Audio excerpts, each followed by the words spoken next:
Oke, mau coba nurunkan ini. Kemarin saya sudah dapat.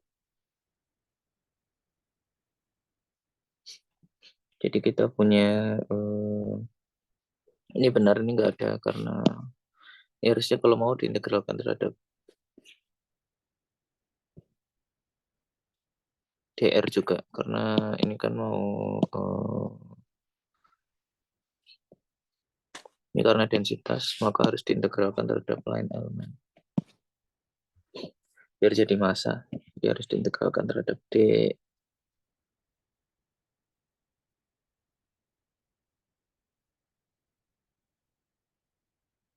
integralkan terhadap R d theta. Oke, kita punya X kuadrat R kuadrat R-nya keluar ya. Jadinya kita punya 1 plus R kuadrat per R kuadrat minus 2R per R cos theta pangkat min setengah.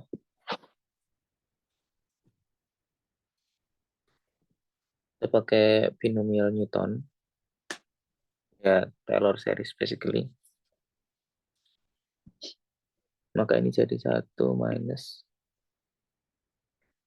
2R kuadrat per R kuadrat plus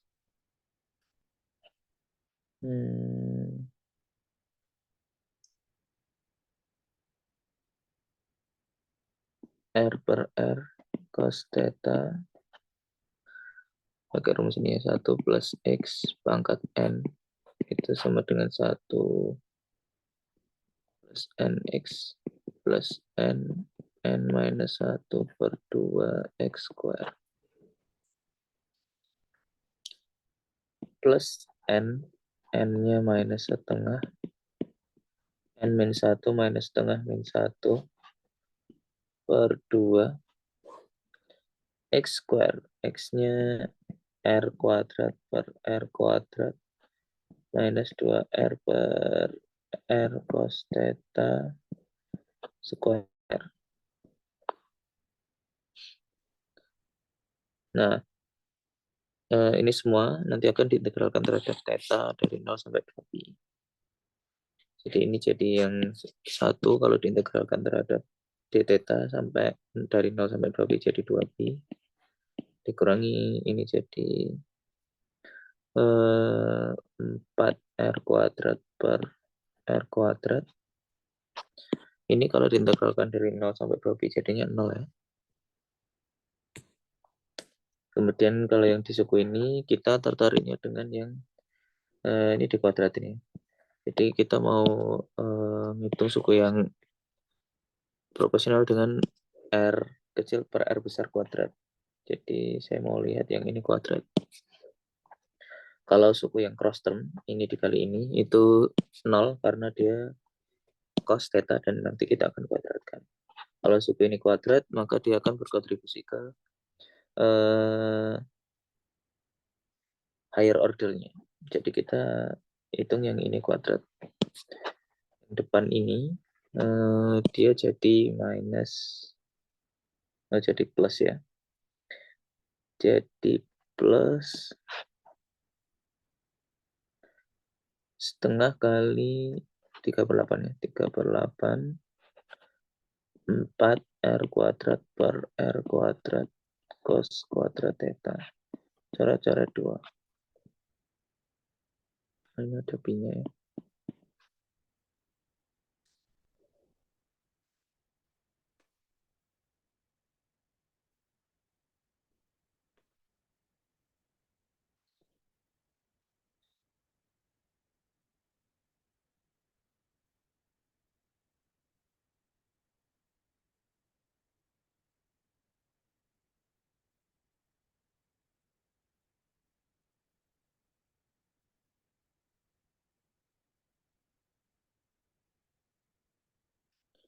Keempat ini 2 ya. Ini hilang ya. Karena ini 2 dikali minus setengah. Salah. 2 di sini. Ini R kuadrat per R kuadrat dikali minus setengah. Jadinya ini dikali 2pi, jadinya ini. Dan ini cos kuadrat theta, kalau kita integralkan terhadap 0 sampai 2pi, cos kuadrat theta nanti bentuknya kayak gini ya. Dan kalau kita integralkan maka dia adalah setengah dari luasan persegi panjang ini, 2pi dikali 1. Jadi dia jadinya pi. Kalau diintegral dari 0 sampai 2pi. Nah, ini ditambah ini jadinya setengah ya. Jadinya 2pi plus setengah R kuadrat per R kuadrat pi. Nah, kita bagi dengan 2pi, sehingga hasilnya 1 plus 1/4 R kuadrat per R kuadrat. Jadi ini ya. Dan seterusnya. Jika dikerjakannya carefully, kita bisa dapat. Okay, let's continue to introducing to differential geometry. Graphite is geometry. To fully understand this statement, we will need more sophisticated tools and language to describe curved space and ultimately curved space-time. This is the mathematical subject to differential geometry. And will be introduced in this section the next. Kita lihat ini berapa halaman.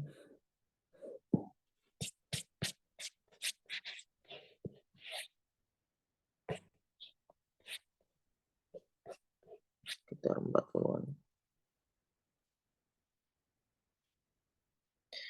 Gravitasi adalah geometri. Untuk memahami penuh pernyataan ini, maka kita harus kita memerlukan alat yang sophisticated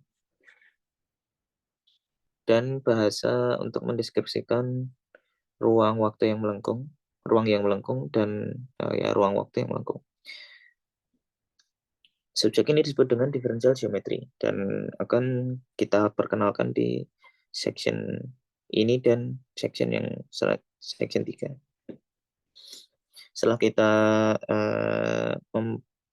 mempunyai tools ini, maka kita akan kembali ke gravitasi di section 4. Jadi kita akan belajar matematikanya untuk di section 2 dan section 3. Our discussion of differential geometry is not particularly rigorous. We will not prove many big theorems. Furthermore, a number of statements that we make can be checked straightforwardly, but we will often omit this. We will, however, be careful about building up the mathematical structure of curved spaces in the right logical order.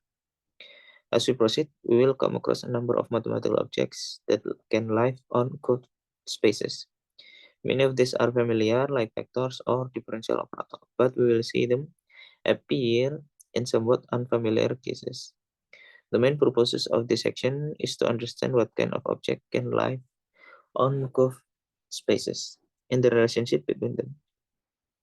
This will prove useful both general relativity and other areas of physics. Diskusi kita di differential geometry ini tidaklah rigor. Kita tidak akan membuktikan teorema yang besar lebih lanjut lagi. Beberapa pernyataan yang akan kita buat itu bisa dicek secara langsung dan kita akan mengabaikan ini. Kita akan berhati-hati dalam membentuk struktur matematis dari ruang yang melengkung dengan urutan logis yang tepat. Selama kita berproses, kita akan menemui beberapa objek matematis yang hidup di ruang melengkung. Banyak dari hal tersebut itu familiar, misalkan vektor atau differential operator. Tetapi kita akan melihat mereka dalam bentuk yang tidak familiar.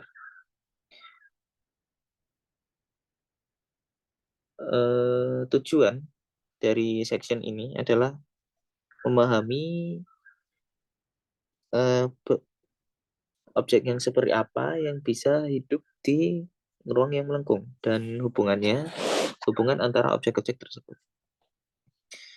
Ini terbukti berguna baik untuk relativitas umum ataupun untuk area fisika yang lain. Moreover, there is a wonderful rigidity to the language of differential geometry. It sometimes feels that any equation that you are allowed to write down within this rigid structure is more likely than not to be true. This rigidity is going to be enormous help when we return to discuss theories of gravity in section 4. Lebih lanjut lagi, ada rigiditas yang menarik gitu ya di bahasa dari geometri diferensial. Ini kadang-kadang membuat kita merasa, kadang-kadang terasa bahwa sembarang persamaan yang kamu boleh untuk tulis dalam rigiditas, dalam struktur yang rigid ini kemungkinan tidak benar. Dan ya ini akan membantu kita ketika kita kembali mendiskusikan teori gravitasi di section 4. Manifolds. The stage of our story will play out in is a mathematical object called a manifold. We will give a precise definition below, but for now you could think of manifold as a curved and dimensional space.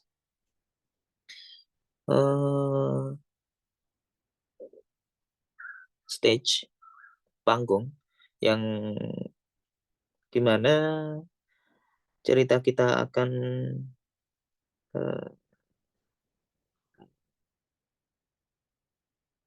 bermain.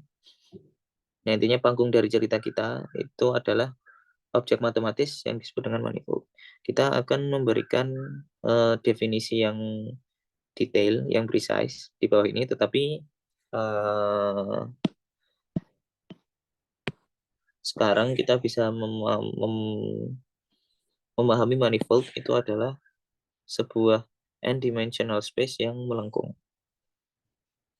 If you zoom into any patch, the manifold look like Rn. Dan jika kita zoom in, jika kita perbesar gitu di sembarang titik, maka manifoldnya terlihat seperti Rn. But viewed more globally, the manifold may have interesting curvature or topology. Tapi jika kita lihat secara global, manifoldnya itu bisa mempunyai kelengkungan yang menarik atau topologi yang menarik. Jadi kita pahami dia sebagai n-dimensional space, curved n-dimensional space yang in any patch look like Rn. Jadi misalkan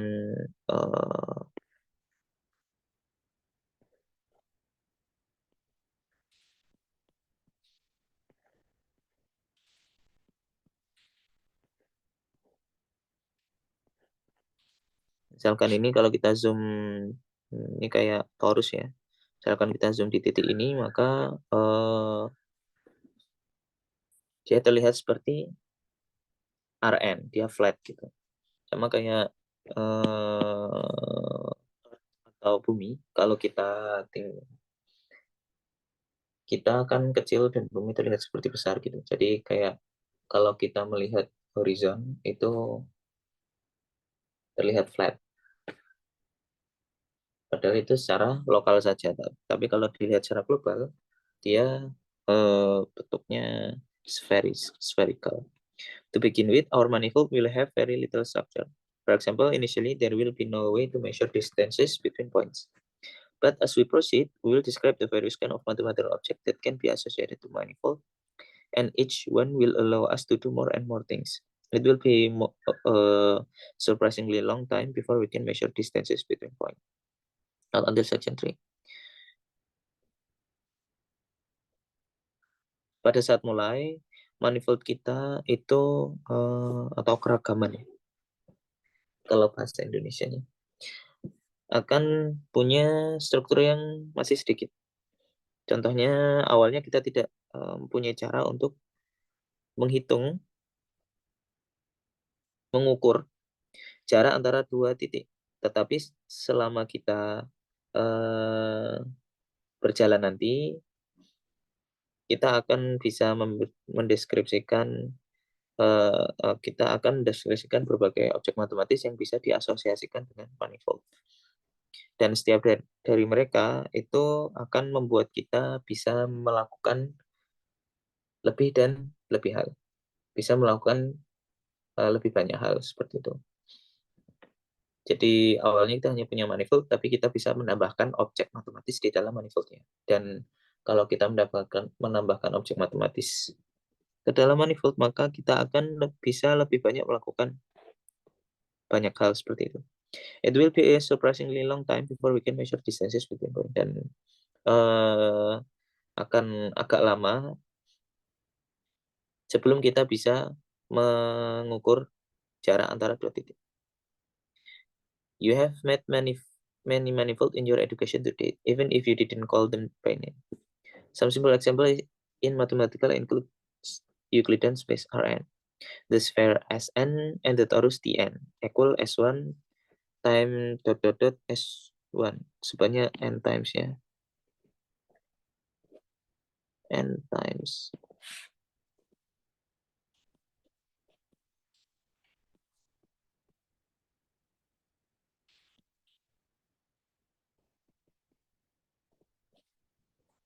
Some simple examples in physics include configuration space and phase space that we use in classical mechanics and the state space of thermodynamics. As we progress, we will see how familiar ideas in the subject and can be expressed in a more formal language. Ultimately, our goal is to explain how spacetime is manifold and to understand the structure that live on it. Walaupun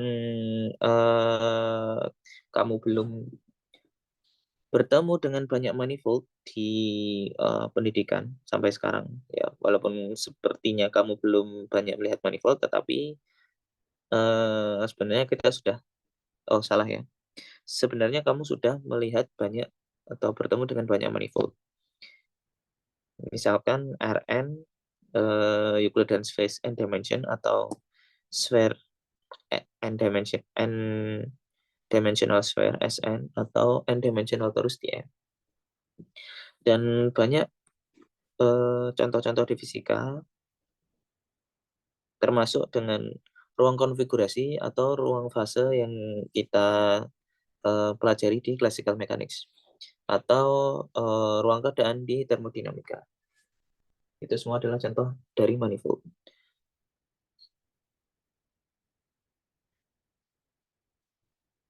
As we progress, maka kita akan melihat ternyata ide-ide tersebut itu familiar dan bisa dituliskan dengan bahasa yang lebih formal.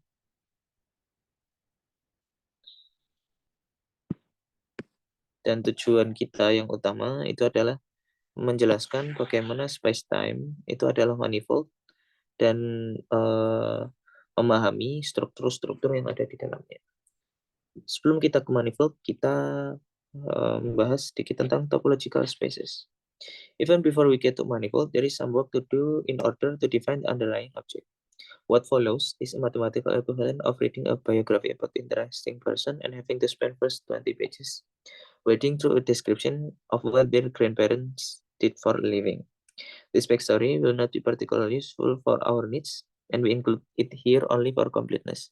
We'll keep it down to one page. Ya, sebelum sebelum kita menuju ke manifold, maka akan ada beberapa pekerjaan yang harus kita lakukan untuk mendefinisikan objek tersebut. Ini mirip dengan membaca biografi dari seorang yang menarik, yaitu manifoldnya. Tetapi kita harus menghabiskan waktu atau menghabiskan 20 lembar itu mendeskripsikan bagaimana kakek mereka itu apa yang kakek mereka lakukan itu untuk hidup gitu. Backstory ini tidaklah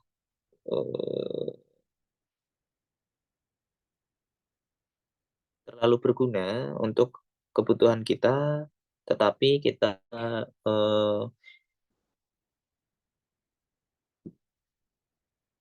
menaruh ini, apa namanya,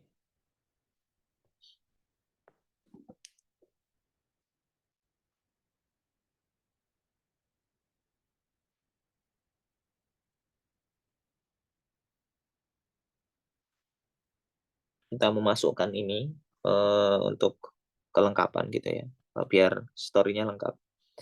Dan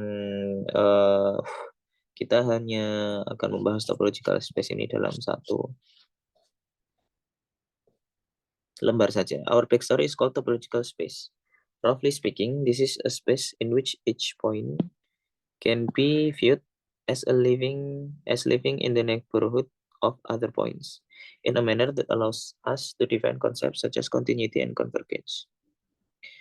Backstory kita itu disebut dengan topological space. Kasarnya ini adalah ruang di mana setiap titiknya itu bisa dilihat dia hidup di neighborhood of other points. Jadi di sekitarnya itu banyak titik-titik yang lain. In a manner that allow us to define concept such as continuity and convergence. Sedemikian rupa sehingga kita bisa mendefinisikan konsep seperti kontinuitas dan konvergensi. Jadi topological space itu adalah ruang di mana setiap titik itu dia di sekitarnya ada neighborhood dari titik-titik yang lain dan kita bisa mendefinisikan kontinuitas dan konvergensi. Definition. A topological space M is a set point endowed with a topology curve T, curly T. This is a collection of open subset O alpha in subset M, which obey. Jadi topological space M itu adalah sekumpulan titik-titik yang kita beri topologi T. Apa itu topologi T? Jadi bisa dibilang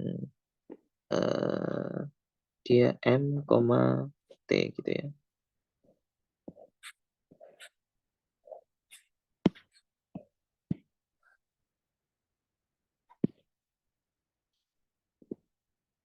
Jadi titik-titik yang kita beri dengan T.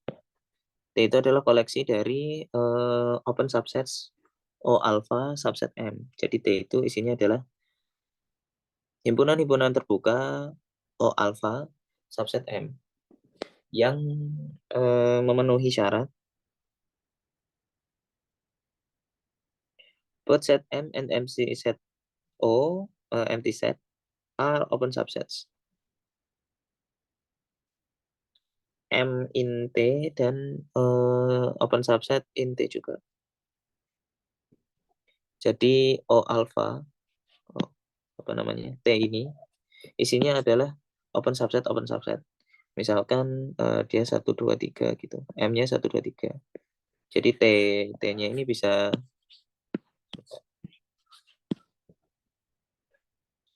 misalkan M-nya ini 1, 2, 3. Ya nggak harus angka ya, sebenarnya sembarang titik gitu. Dari ini, dari yang persyaratan nomor 1, maka himpunan kosong itu harus tahunnya itu haruslah berisi setidaknya himpunan kosong dan juga himpunan M itu tadi. Jadi dia setidaknya harus berisi ini dan ini. Tapi dia juga bisa berisi yang lain, sembarang open subset dari ini. Misalkan 1, 2, 3, 1, 2, 1, 3 seperti itu. Tapi setidaknya dari nomor 1 himpunan M dan empty set don't know how to call that. Itu adalah open subsetnya, atau masuk anggota T itu disebut open subset gitu lah.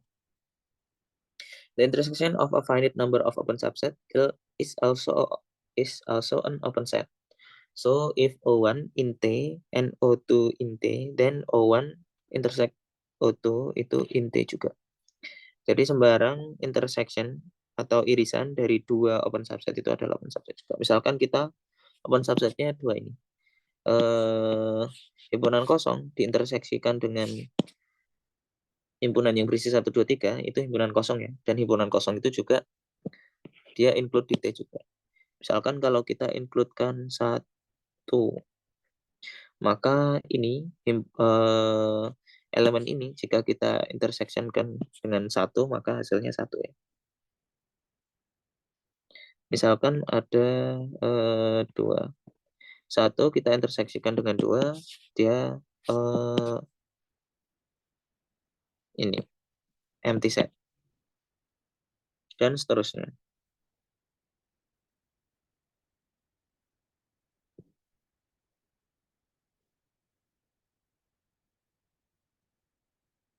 Dan sehingga kalau apa namanya ada 2 dari syarat yang kedua ini kita tidak bisa ini bukanlah merupakan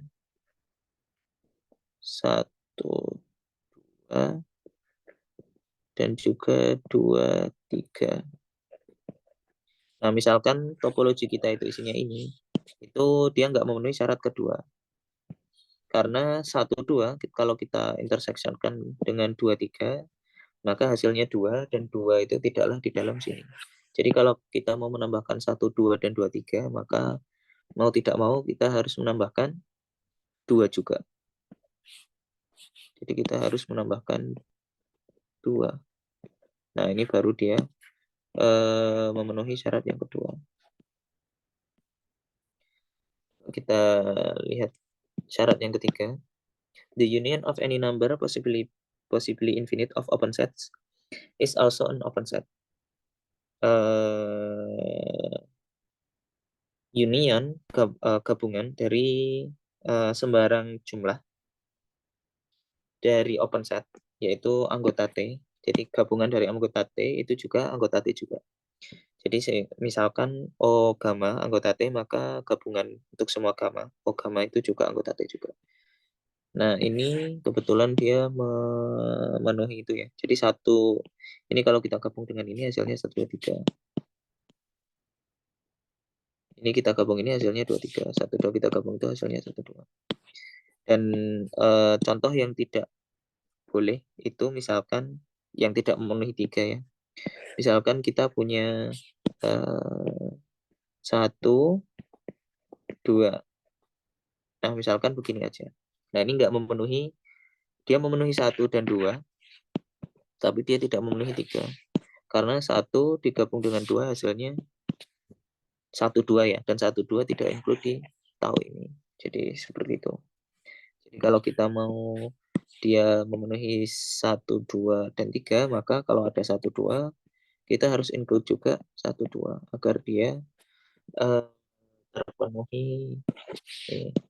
Ini contoh topologi yang sederhana.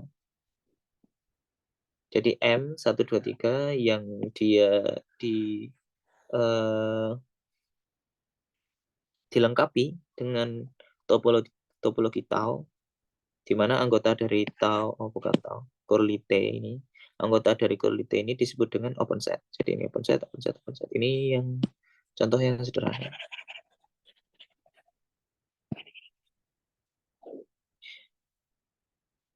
Given a point P in M, we say that O in T is a neighborhood of P if P in O.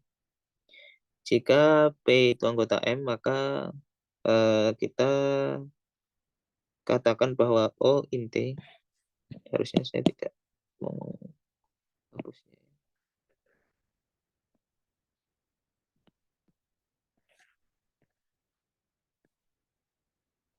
We say that O in T is a neighborhood of P if P in O.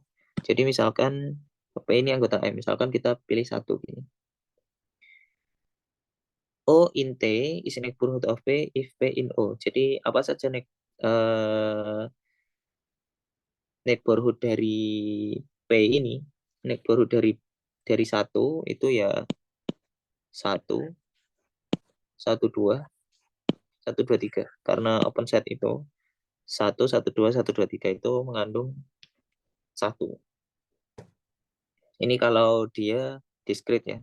Kalau dia continue, biasanya sih contohnya continue gitu. This concept leads us to our final requirement. We require that given any two distinct points, there is a neighborhood which contains one but not the other. Misalkan konsep ini itu akan membawa kita ke syarat kita yang terakhir. Kita membutuhkan bahwa diberikan dua sembarang titik, maka akan ada neighborhood yang contains one but not the other. Maka akan ada neighborhood yang dia mengandung satu tetapi tidak yang lain. Ini kalau mau dia jadi manifold.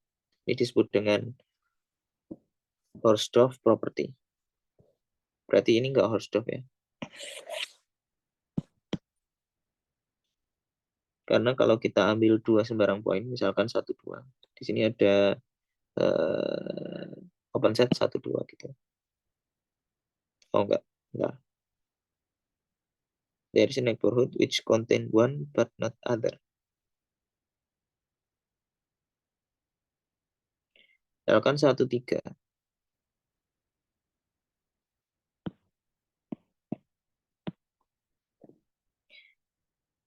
Satu neighborhoodnya 1, 1, 2, 1, 2, 3.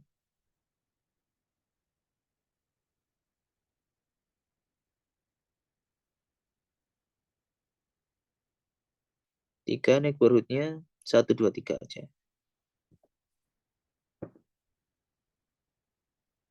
Kita baca lagi. In other words, for any PQ in M with P not equal Q, there exists O1, O2 in M such that, oh ya, jadi itu nggak Hausdorff ya. P in O1 and Q in O2. And O1 intersect O2 itu empty set. Karena kalau misalkan kita ambil 1, 3, maka 1 itu neighborhoodnya 1, 1, 2, 1, 2, 3. Sedangkan 3 itu neighborhoodnya cuma 1, 2, 3 aja. Dan berarti kita akan mendapatkan O1 dan O2-nya itu kalau di intersect bukanlah empty set. Jadi masing-masing dia punya neighborhood yang neighborhood-nya itu tidak bersinggungan gitulah. Tetapi berarti ini bukan Hausdorff ya. Topological spaces which obey this criterion are called Hausdorff. It is like a magic word to protect us against bad things happening. An example of good Hausdorff space is the real line. Nah, ini contoh yang dia topological space yang Hausdorff, yaitu R. With A consisting of all open interval A, B with A less than B. And their unions. Dan topologinya ini bisa didefinisikan secara abstrak seperti ini ya. Jadi kayak kita nggak bisa menuliskan semua elemen dari T secara satu-satu. Tetapi kita tahu properti apa dari elemen T-nya itu.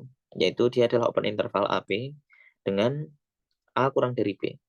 Jadi semua kalau misalkan real line ini, semua open interval yang mungkin di mana A kurang dari B, yaitu ini, interval itu, interval ini, interval ini, interval ini juga, dan juga union dari mereka. Jadi ini ditambah ini ditambah ini ditambah ini, ditambah ini, dan seterusnya. Banyak sekali ya anggotanya. Itu merupakan contoh topological space. Nanti bisa dicek dan bisa dibuktikan. Kalau topologi atau dengan aturan yang seperti ini, maka dia akan memenuhi ini 2 dan 3.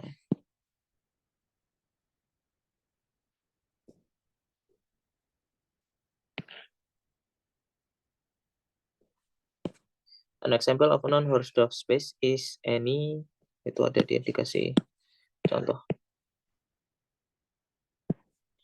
Space, an example of a non-Hausdorff space is any M with T equal M and empty space. Ya karena sembarang dua titiknya itu dia akan mempunyai open setnya M yang barengan. Definition. One further definition, it won't be our last. A homeomorphism between topological space MT and M tilde T tilde is a map F from M to M tilde, which is, jadi ini adalah definisi dari homeomorphism. Dia adalah suatu pemetaan yang memetakan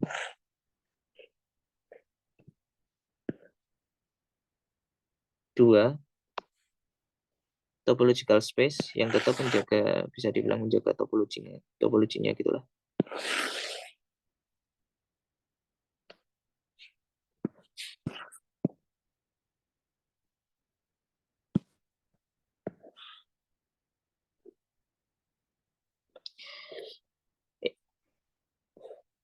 Jadi homomorfisme itu adalah pemetaan yang satu injektif atau satu-satu. Dan kalau secara matematis, injektif itu artinya ini. Untuk P dan Q yang berbeda, maka FP tidak akan sama dengan FQ. Yang kedua surjektif, or untuk FM sama dengan M tilde. Artinya semua pemetaannya ini memetakan semua M. Which means that for each P tilde, anggota M tilde akan ada P anggota M such that FP itu sama dengan P tilde. Function which for both injective and surjective are said to be bijective. This ensures that they have an inverse. Dan fungsi yang punya injektif dan surjektif maka dia bijektif, dan fungsi yang bijektif itu punya inverse. Be continuous, this means that both function and the inverse are continuous. To define a notion of continuity, we need to use the topology. We say that F is continuous if for all O tilde in T tilde, F inverse O tilde in T. Jadi kita sebut fungsi itu continuous atau pemetaan itu continuous jika untuk semua untuk semua open set di target space-nya itu inverse dari pemetaan semua open set di sini itu anggota T juga. Jadi homomorfisme itu kayak isomorfisme di topological space. Jadi kalau ada homomorfisme antara dua topological space, kita sebut topological space-nya itu sama. Gitu. Kita tidak bisa membedakan satu sama lain. Contoh yang terkenal itu adalah donat dan juga cangkir kopi. There is an animation of donut morphing into coffee mug, and back that is often used to illustrate the idea of topology. If you want to be fancy, you can say that a donut is homomorphic to a coffee mug. Ya, banyak juga yang homomorfis yang lain ya.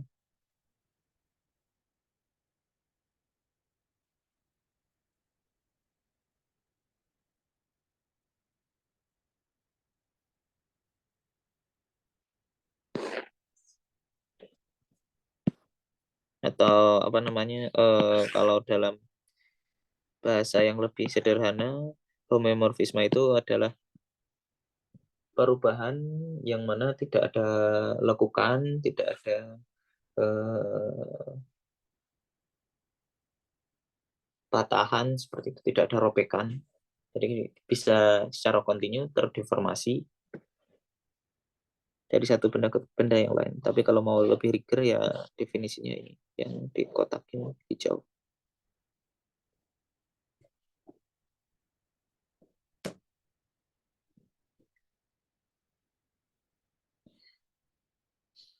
We now come to our main character. An n-dimensional manifold is a space which locally look like Rn.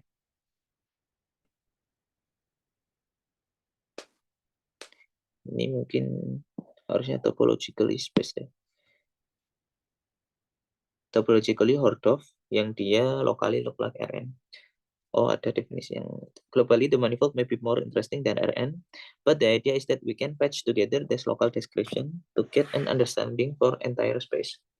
Jadi kita kayak mengelem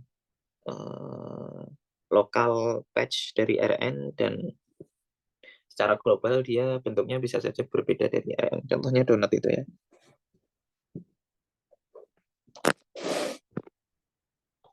Definition. Ini definisinya. An n-dimensional differentiable manifold is a Hausdorff topological space M such that manifold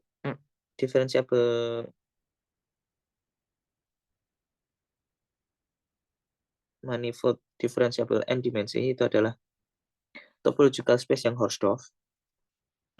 Sedemikian rupa sehingga jadi ada requirement lain. M is locally homomorphic to Rn. Karena tadi kita bilang dia locally look like Rn. Jadi kita ingin dia locally homomorphic to Rn. Look like dalam rigornya itu disebut dengan homomorphic. This means that for each P in M, there is an open set O such that P in O. And a homomorphism V from O to U with U an open subset of Rn.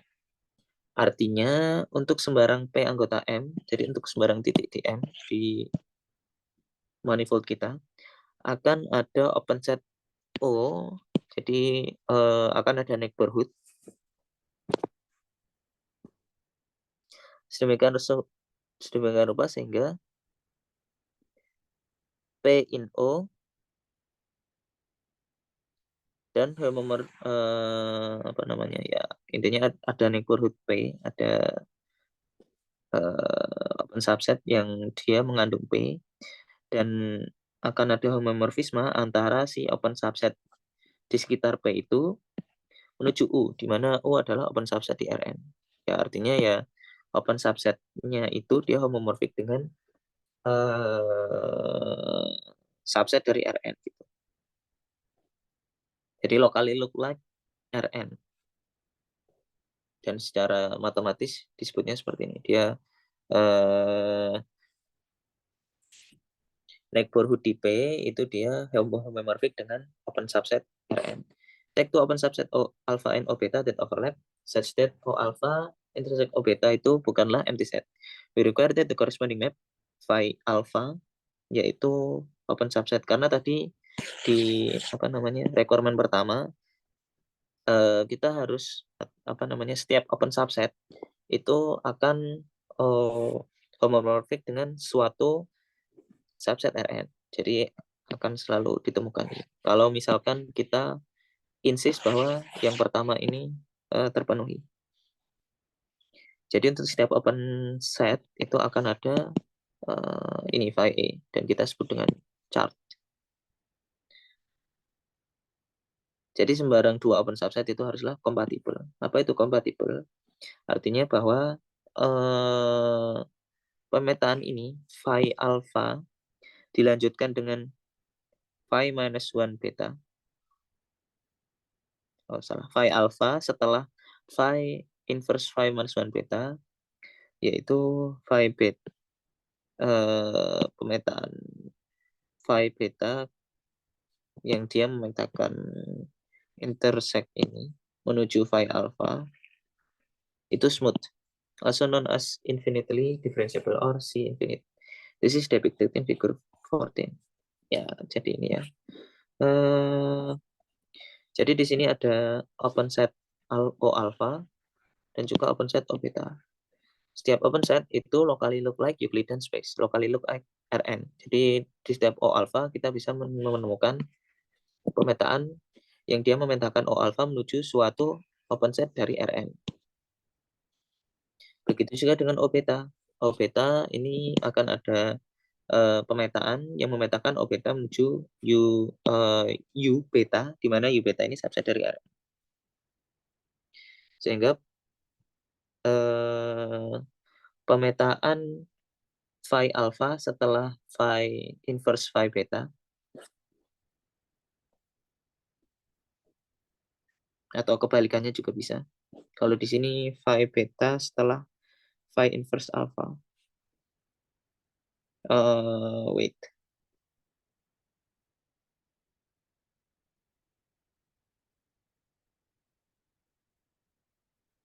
Ya benar ya. Jadi ini itu sama dengan ini phi inverse alpha, kemudian dilanjut dengan phi beta. Sini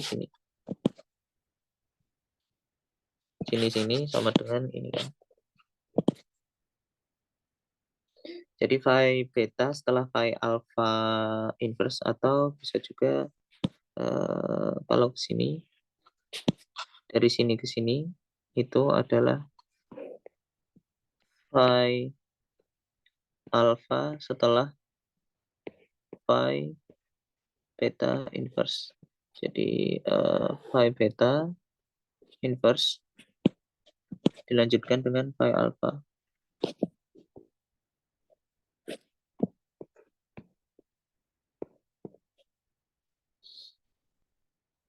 Dan ini kedua pemetaan ini itu memetakan intersection antara ini ya, antara O alpha dan wait.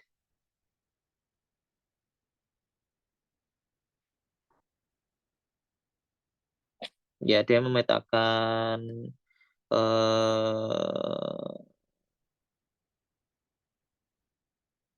ini ke sini. Di mana ini itu adalah interseksi antara O alpha dan O beta yang dipetakan oleh phi alpha. Oh ya, jadi ini itu memetakan phi alpha yang phi alpha O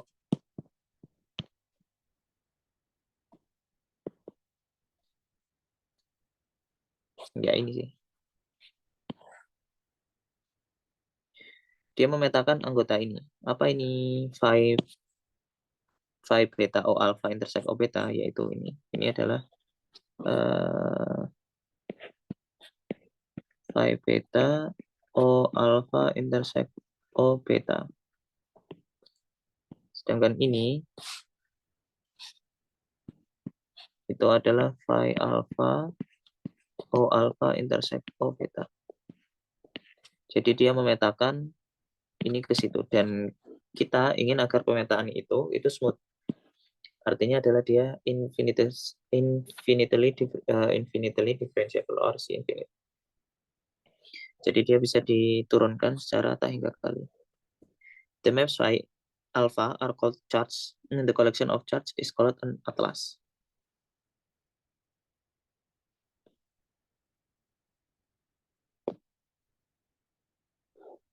Jadi tadi untuk merecap,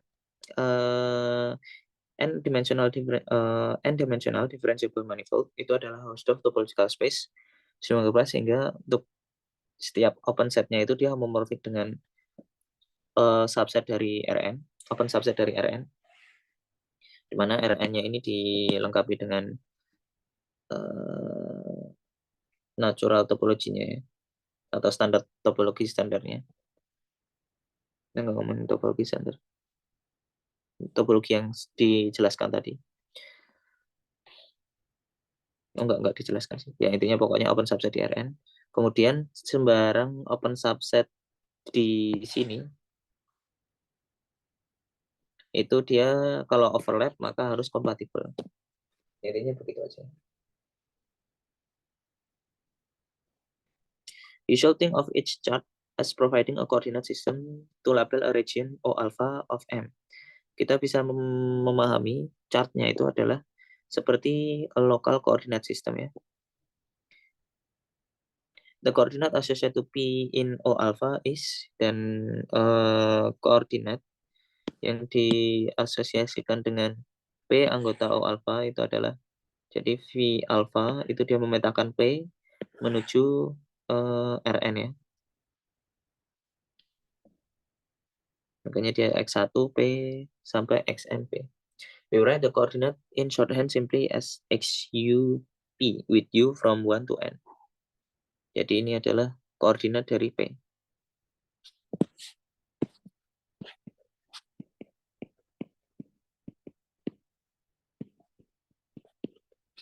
Note that we use superscript U rather than subscript. This simple choice of notation will prove useful as we go along.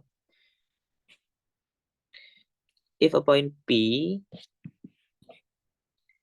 is a member of more than one subset O, then it may have a number of different coordinates associated to it.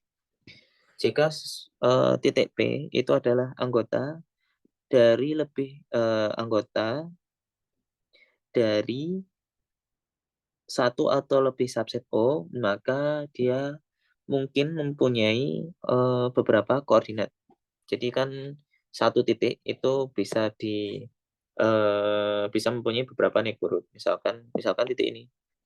Jadi tiap titik ini kan punya 2 neighborhood minimal kalau di sini di dalam gambar ini, yaitu O alpha dan O beta. Nah, dia bilang di sini jika satu titik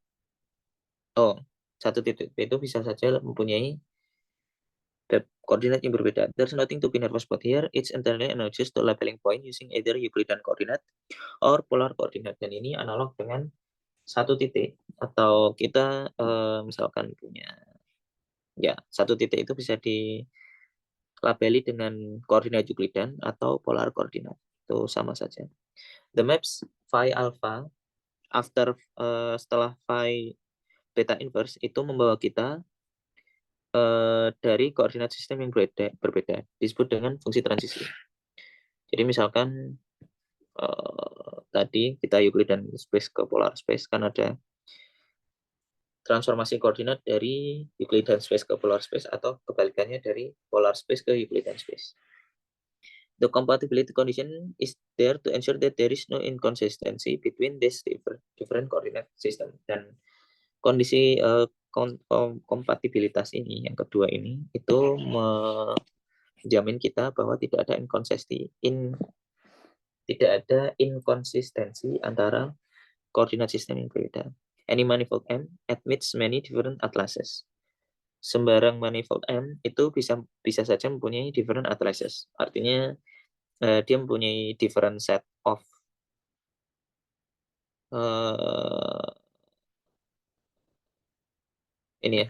different set of map yang memetakan open setnya ke Rn-nya itu.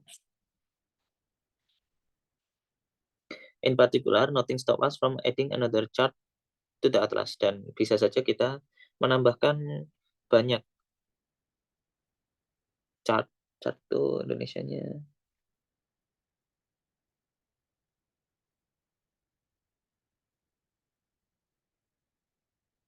I don't know, chart saja ya.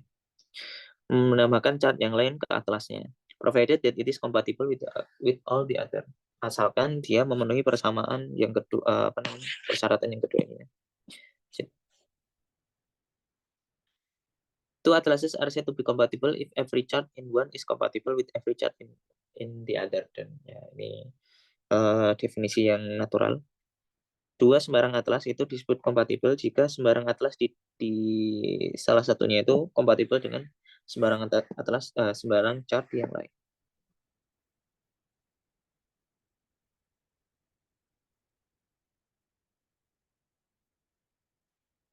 In this case, we say that two atlases define the same differentiable structure on the manifold. Di kasus ini kita sebut bahwa kedua atlas tersebut mendefinisikan struktur diferensiabel yang sama di manifold tersebut. Jika ini tadi ya, sembarang chart di kedua atlas tersebut itu ditemukan atau kompatibel dengan sembarang chart yang lain. Jadi satu chart di atlas itu harus kita cek apakah dia kompatibel dengan semua chart di yang lain. Oke, kita masuk ke contoh.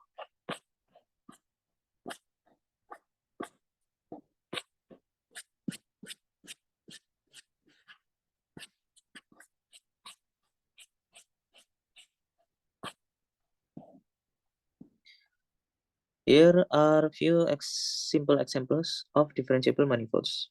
Ini ada beberapa contoh simpel dari differentiable manifold. Rn.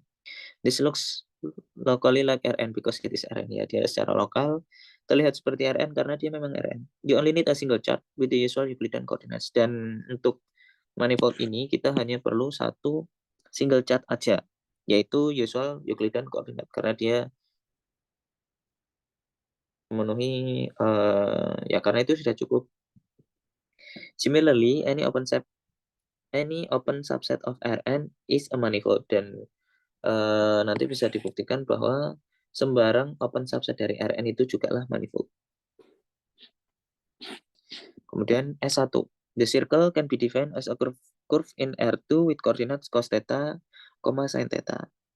Until now in our physics careers, we have been perfectly happy taking theta in 0 to 2 pi. Ya, biasanya kita ambil tetanya itu dari 0 sampai 2 pi ya, di karir fisika kita. As the coordinates on S1, sebagai koordinat dari S1. But this coordinate does not meet our requirement to be a chart because it is not an open set. Dan ini tidaklah memenuhi syarat dari chart karena dia bukan open set. Ini open setnya ini juga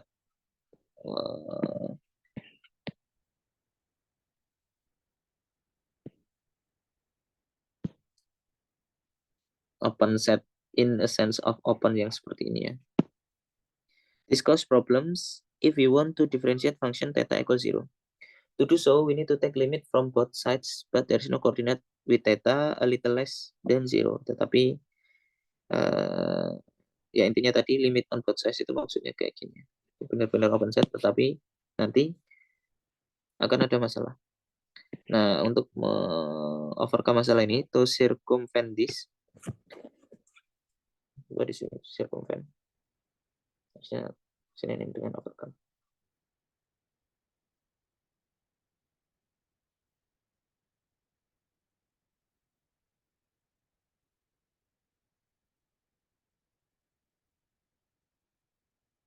Mengalahkan.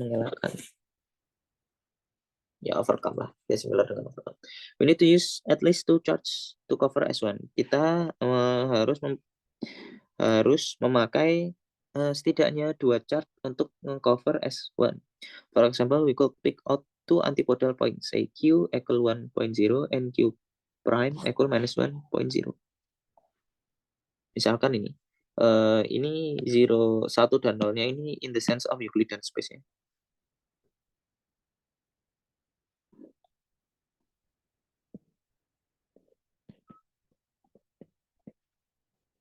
Ya, jadi Q-nya itu X-nya 1, Y-nya 0, dan antipodalnya dari Q yaitu Q prime, itu dia minus 1,0. We take the first chart to cover O1, yaitu S1 minus Q. Jadi semua ini dikurangi dengan Q. Jadi dia open subsetnya dari sini sampai sini ya. Oh ya, ini ada gambarnya. Jadi Q-nya ini dia di bolong ini ya. Ini gambarkan gini aja. Ini adalah O1. Kemudian with the map phi 1, dia nge-map O1 menuju 0,2 pi defined by VI P, theta shown in the left hand. Jadi dia tetanya itu dia nge-map V1P sama dengan theta seperti gambar di kiri.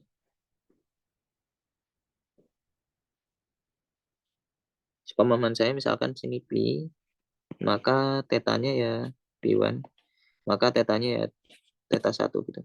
Misalkan di sini berarti dia dari sini sampai sini.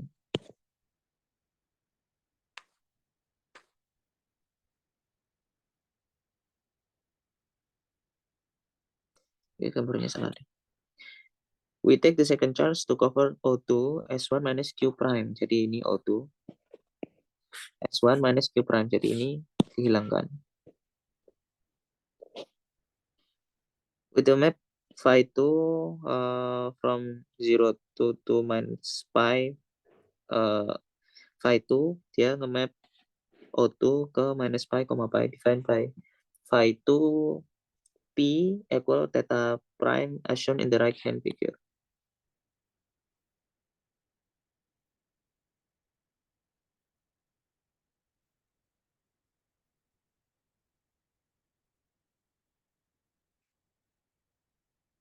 Oh, oke, benar ya sepertinya.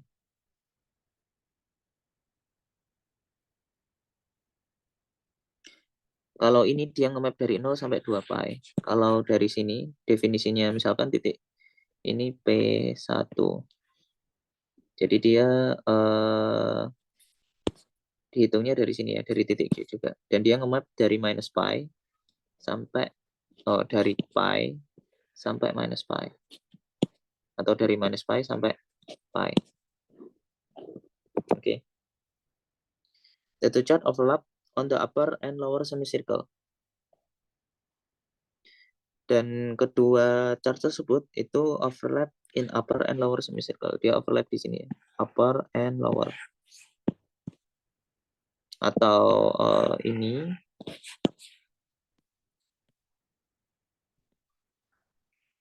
dan ini ya intinya ini itu overlap. Ini. Dan kalau di overlap maka harus kompatibel. Dan transition functionnya itu theta prime sama dengan phi 2, phi 1 minus theta, theta if theta in 0, pi, theta minus 2 pi if theta in pi, 2 pi. Jadi theta prime, ini di sini theta prime ya. Ini theta prime, ini theta. Jadi misalkan kita diberikan theta, maka theta prime itu sama dengan theta jika tetanya dari 0 sampai 2 pi. Jadi misalkan di sini berarti kan pi per 2 ya. Atau definisi gambar ini yang salah. Tapi coba kita ini dulu. Kalau itu pi per 2, berarti dia di sini juga pi per 2 juga. Misalkan di sini kita punya 3 pi per 2 di titik ini ya. Maka di sini dia jadi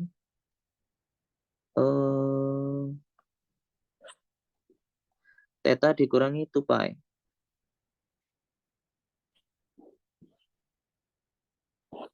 3 pi per 2 dikurangi 2 pi. Berapa 3 per 2 dikurangi 2 pi? Minus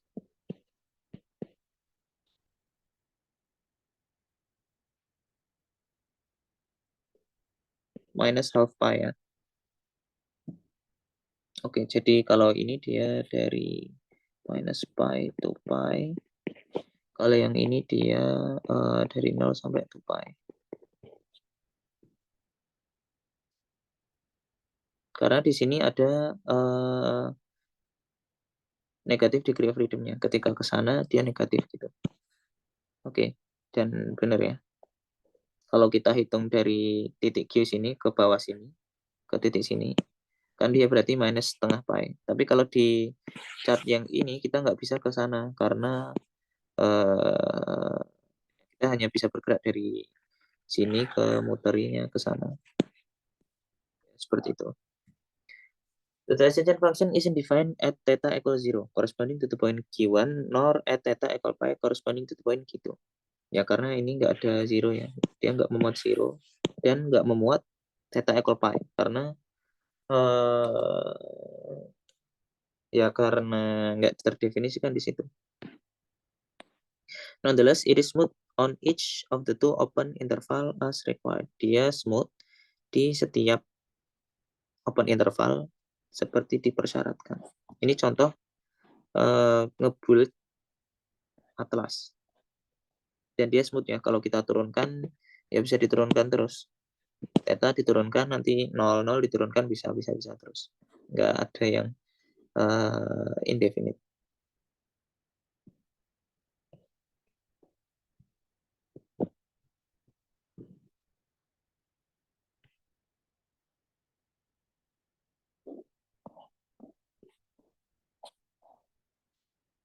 Nah, nanti juga bisa didefinisikan inverse transition map-nya ya. Jadi ini kan transisi map dari theta ke theta dash. Bisa juga didefinisikan dari theta dash ke theta. Nanti coba definisinya apa.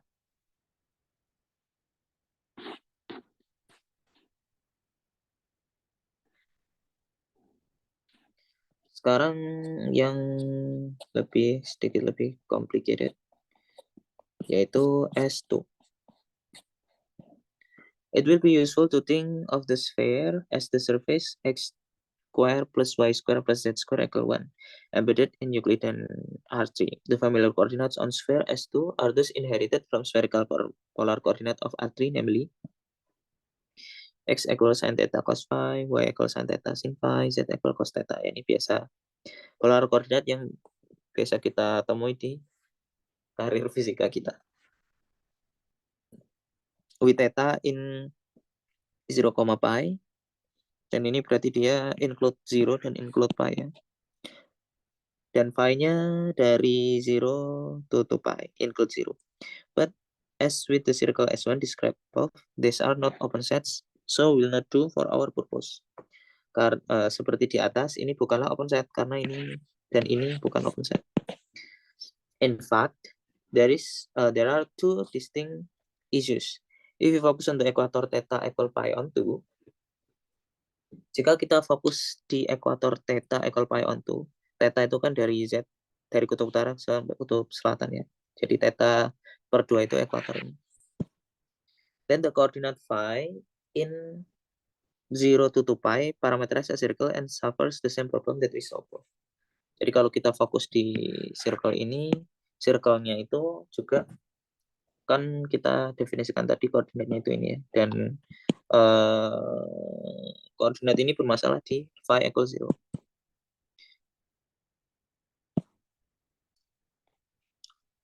On top of this, at the north pole theta equals 0 and the south pole theta equal pi, the coordinate phi is not well defined. Dan juga di sini dan di sini itu nggak well defined karena dia hanya satu titik doang. Tetanya gimana? Phi-nya gimana mendefinisikannya? Since the value of theta has already specified the point uniquely, ya, karena theta doang, theta equal 0 itu udah mendefinisikan titik kutub utara sini dan kutub selatannya. Kalau untuk theta equal pi. This manifests itself on Earth by the fact that all time zones coincide at the North Pole. Yeah. It's one of the reason people don't have business meeting there. Oh, yeah.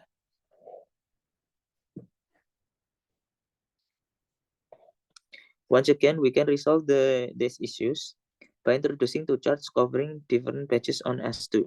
Dan sama seperti di atas, kita bisa nge-resolve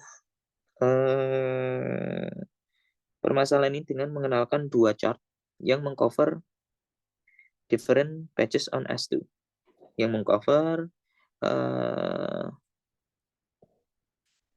bagian yang berbeda di S2. The first chart applies on the S2 with a line of longitude removed, defined by y equal 0 and x greater than 0. Jadi chart yang pertama itu ini ya.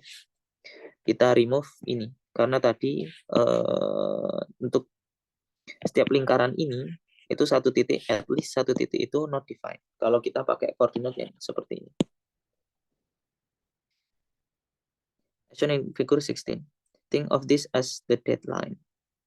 Ya, maksudnya garis yang membagi waktu itu ya. This means that neither the north nor south pole are included the open set O1. Jadi ini north pole dan south pole-nya ini nggak di-include di O1. Ini O1 ya.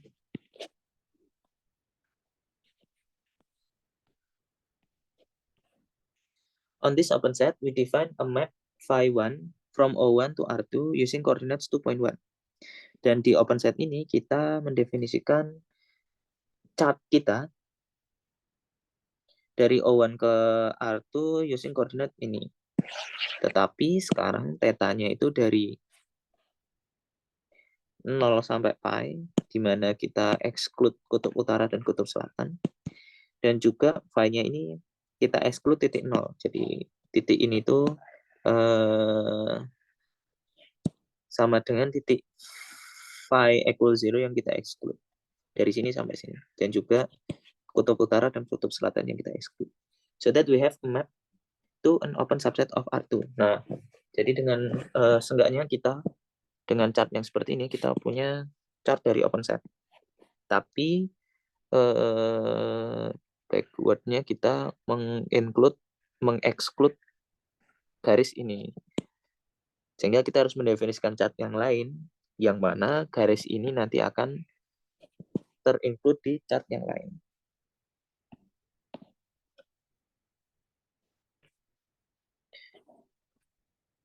We then define a second chart on a different open sets O2 defined by S2 with the line Z equals 0 and X less than 0 removed. Di mana line Z equal 0, Z equal 0 berarti sumbu Z-nya nggak ada, berarti kita di plan XY, dan X kurang dari 0, X kurang dari 0 yang sana ya, remove.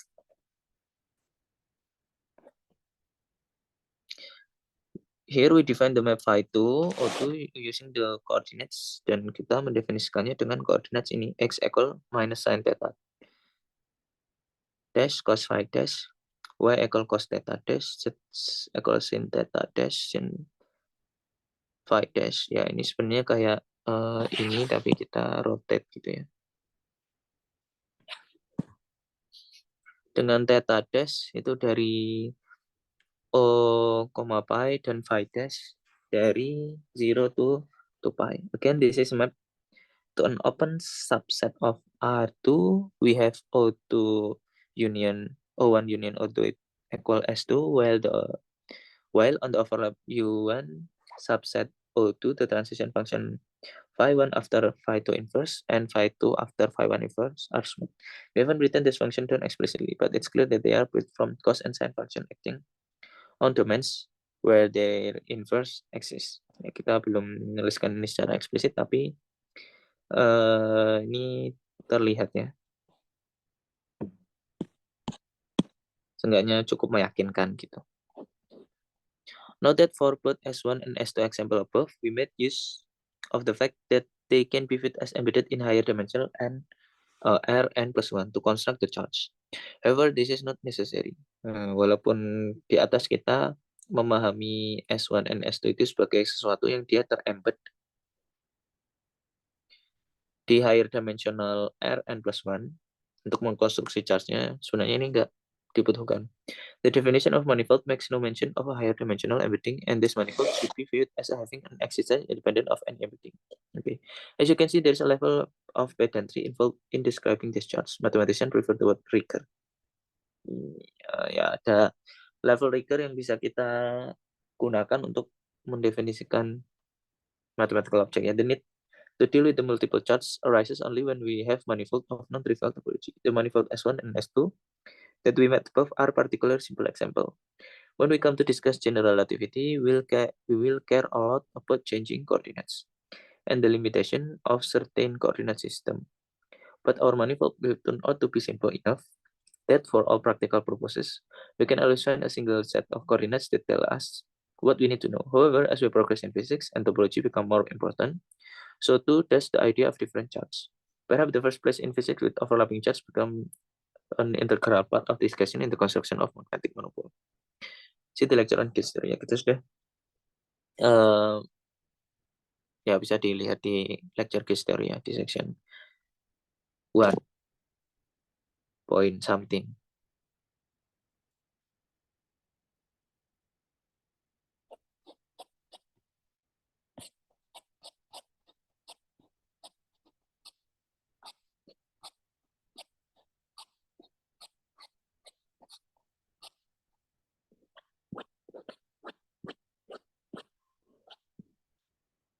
Oke,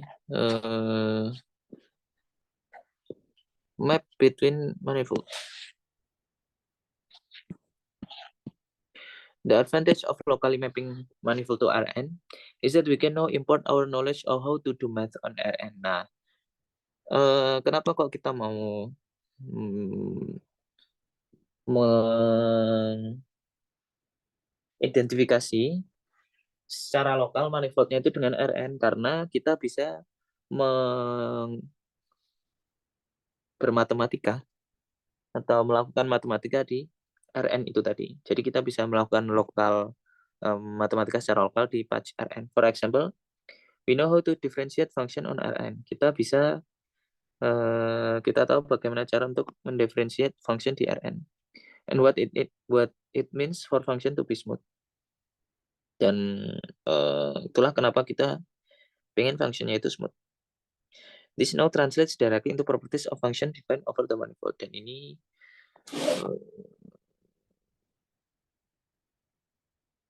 translates directly into properties of function defined over manifold. We said that manifold F, M to R is smooth if the map F after phi minus 1 dari open set U ke R is smooth for all chart phi. Jadi kita sebut fungsi dari manifold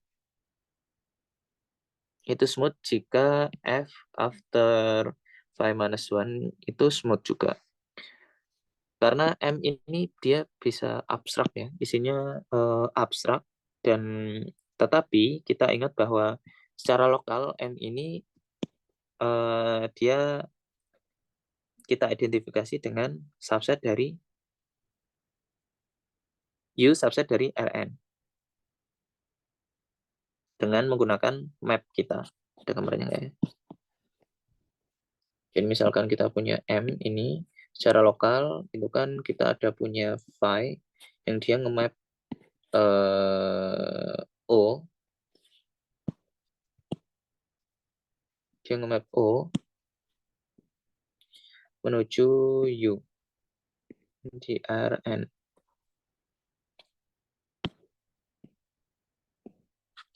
Nah, F itu karena M ini isinya abstrak, fungsi yang dia memetakan ini ke R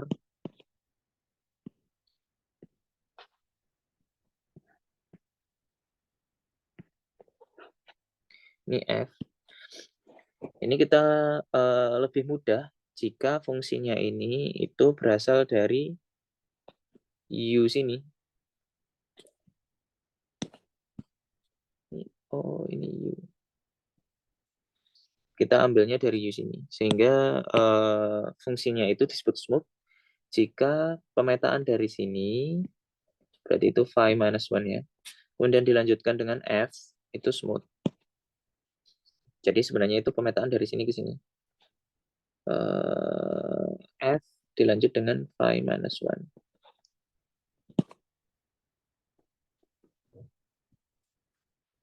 Jadi pemetaannya itu dari Rn ke Rn.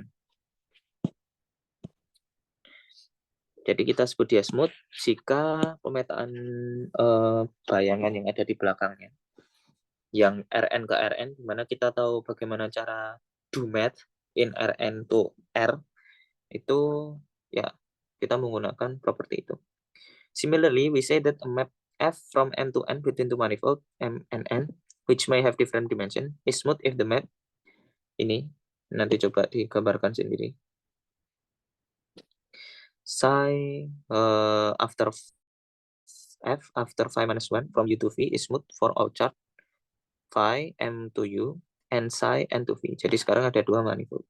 Nanti tinggal tambah satu, ini ada manifold, dia punya chart lain, kemudian nanti coba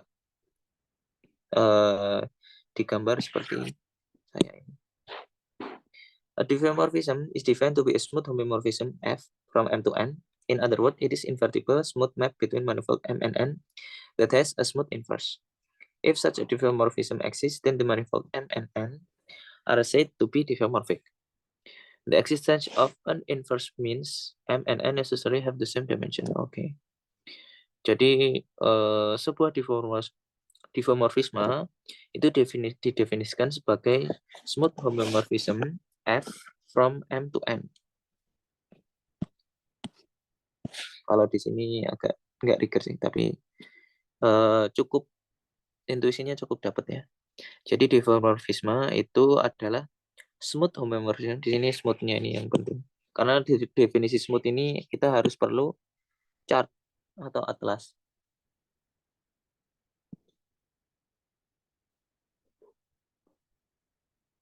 Dan M-nya ini manifold. Kita ingat homomorfisme itu dia continue dan invertible ya. In other words, it is invertible smooth map between manifold M and N that has smooth inverse. Okay, good. If such diffeomorphism exists, then the manifold M and N are said to be diffeomorphic. Dan dia isomorphic di ranah manifold gitu. Kalau tadi homomorphism itu isomorphic di ranah topological spaces.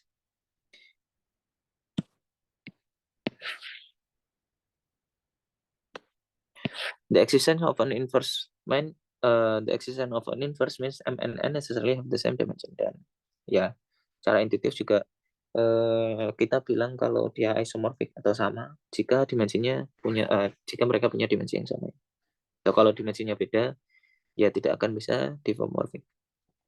Manifold which are homomorphic can be continuously different into each other, but diffeomorphism is stronger. It requires that the map and its inverse are smooth.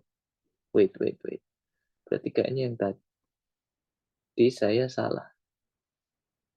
Yang tanpa lekukan dan patahan dan robekan itu kayaknya smooth manifold.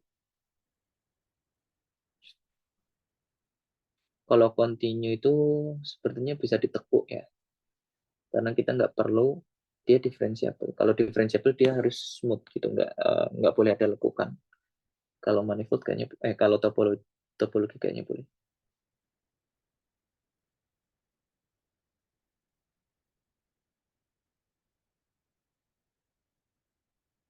Ya, kalau manifold kayaknya nggak boleh. Tapi nanti coba dicek lagi ya. It requires that the map and its inverse are smooth. Nah, bedanya kalau diffeomorphic dengan homomorphic itu adalah smoothnya ini. This gives rise to some curiosities. For example, it turns out that the sphere S2, S7 can be covered by a number of different incompatible atlases. Jadi sphere S7 itu bisa di cover dengan atlases yang berbeda. The resulting manifold are homeomorphic but not diffeomorphic. Dan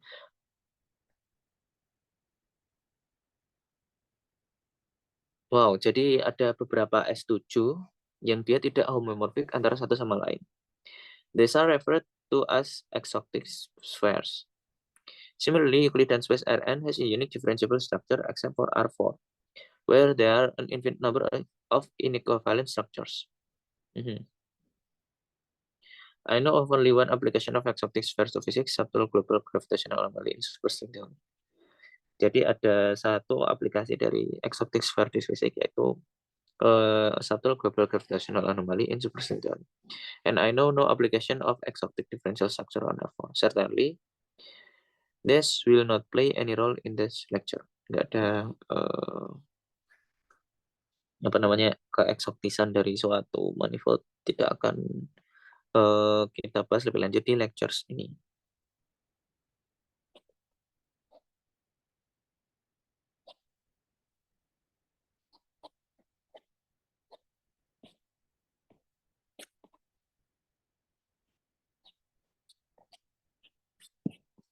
Oke, kita akan bahas sedikit tentang tangent spaces. Our next task is to understand how to do calculus in manifold.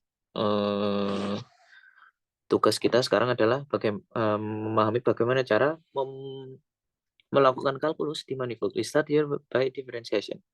Kita awali dengan turunan. It will take us a long while to get integration, which will finally meet in section 2.4.4. Dan untuk integrasi kita akan temui di section 2.4.4. Consider function f from M to R. To differentiate the function at some point B, we introduce a chart phi x1 to xn in neighborhood of B.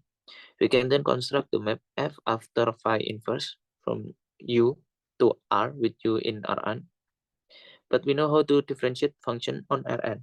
And this gives us a way to differentiate function on M, namely itu.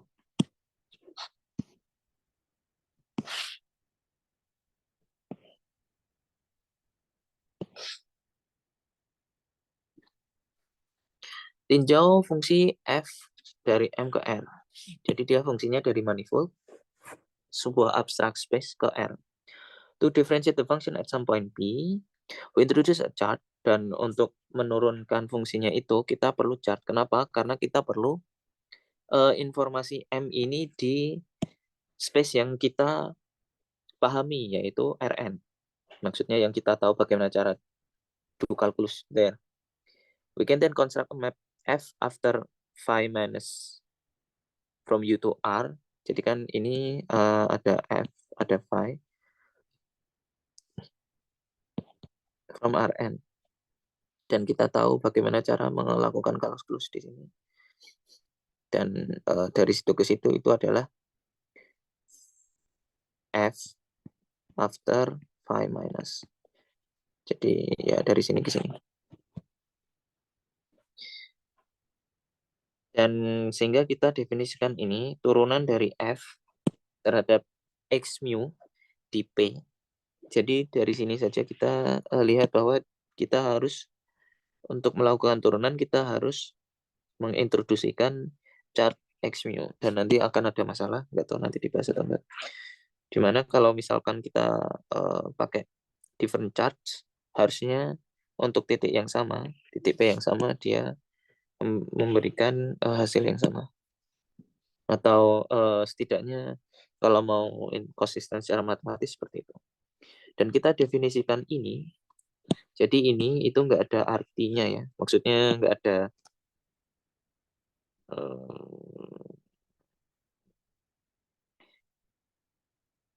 how to say that. Jadi artinya ini itu adalah ini gitu. Jadi kalau ada simbol ini itu artinya ini. Jadi ini hanya simbol aja seperti itu. Karena in the first place kita tidak bisa menurunkan F ini. Karena F ini dari M ke R. Maksudnya turunan, dan selama karir kita di akademi itu kan kita definisikan turunan itu ya dari Rn ke R gitu, atau ya dari Euclidean space ke Euclidean space. Dan kita mentranslate informasi itu untuk mendefinisikan turunan di sembarang abstrak manifold. Oke, kita definisikan itu dengan ini. F turunan F after phi minus 1. Nah, dan kalau ini kita tahu bagaimana cara menurunkannya, karena dia adalah fungsi dari Rn ke R. Seperti itu. Kita turunkan di titik phi in P. Di mana phi in P itu ya suatu titik di Rn sini yang dia merepresentasikan titik P di M. Seperti itu. Clearly, this depends on the choice on phi and coordinate x mu. We would like to give coordinate independent definition of differentiation. Oh ya, saya jelaskan tadi ya. And then understand what happens when we choose to describe this object using different coordinates. Ya, dia bergantung, clearly dia bergantung dengan chart V ya, karena ini ada x mu-nya dan koordinat x mu. Oh ya, dan ini dia ada phi-nya ini ya.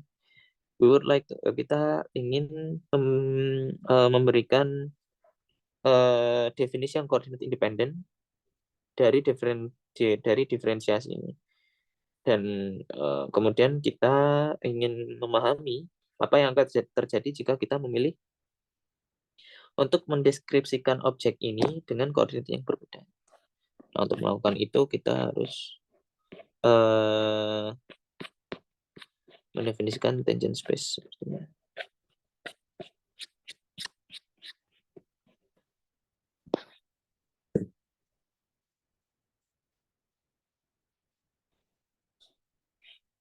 Kita baca dulu definisi tangent space atau tangent vector. Sorry. Tangent vector will consider smooth function over manifold M within a set of all smooth function C infinite M. Jadi C infinite M adalah himpunan yang berisikan semua smooth function. Ya, isinya sangat banyak sekali ya.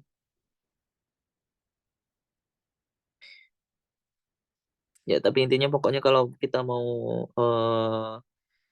bilang bahwa objek ini adalah smooth function, ya tinggal F atau sesuatu dia anggota dari apa ke apa gitu. Oke, definition. A tangent vector xp is an object that differentiates functions at a point P in M. tangent vektor XP itu adalah objek yang dia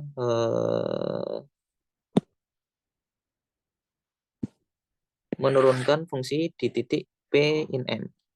Specifically, secara spesifik, XP itu dia adalah pemetaan dari C infinite M, itu dia memetakan sebuah fungsi atau smooth function menuju R. Ya, karena operator diferensiabel itu kan dia bekerja di fungsi ya. Maksudnya misalkan ddx ini kan kita kenakan dengan suatu fx gitu. Jadi ini memakan ini.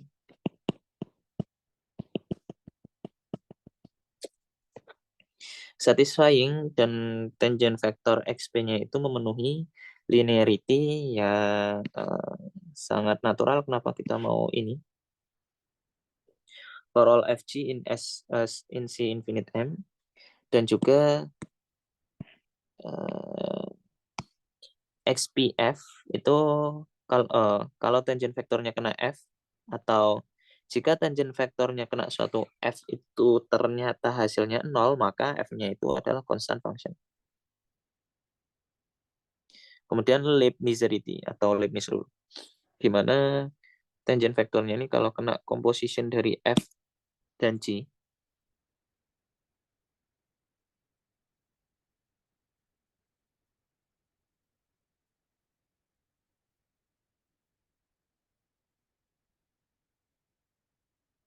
bukan composition, dia kayaknya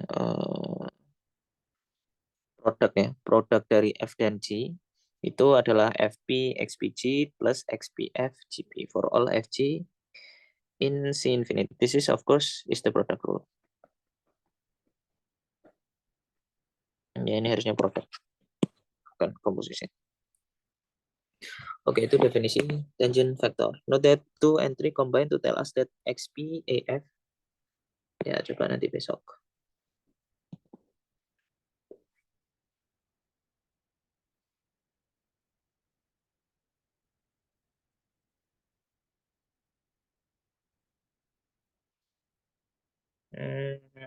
Ya,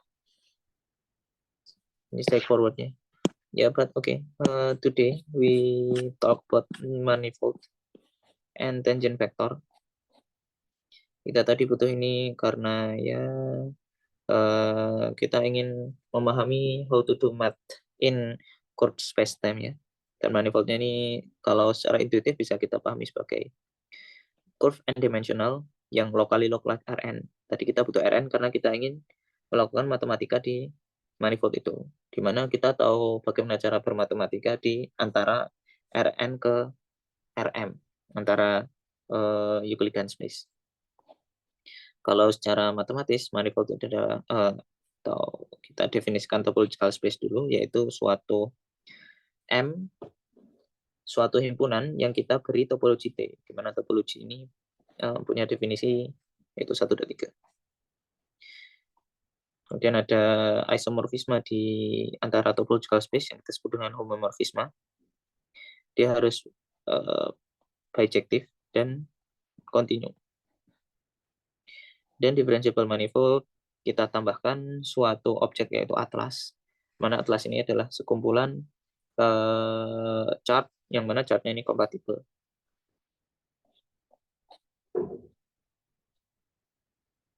Dan juga ada notion of diffeomorphisme ya. Dan ini kita belajar contoh manifold yaitu differentiable manifold yaitu S1, Rn, S1 dan S2. Dan ada notion of diffeomorphisme di mana dia adalah homeomorphisme yang smooth antara dua manifold. Smooth in the sense of this.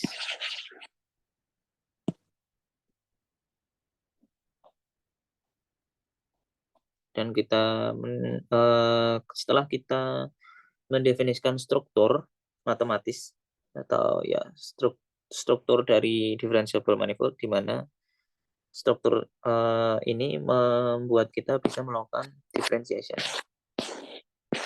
Dan untuk melakukan differentiation kita menggunakan notion of tangent spaces, yang mana di dalamnya ada tangent. Okay, we will talk about tangent spaces more. The next section.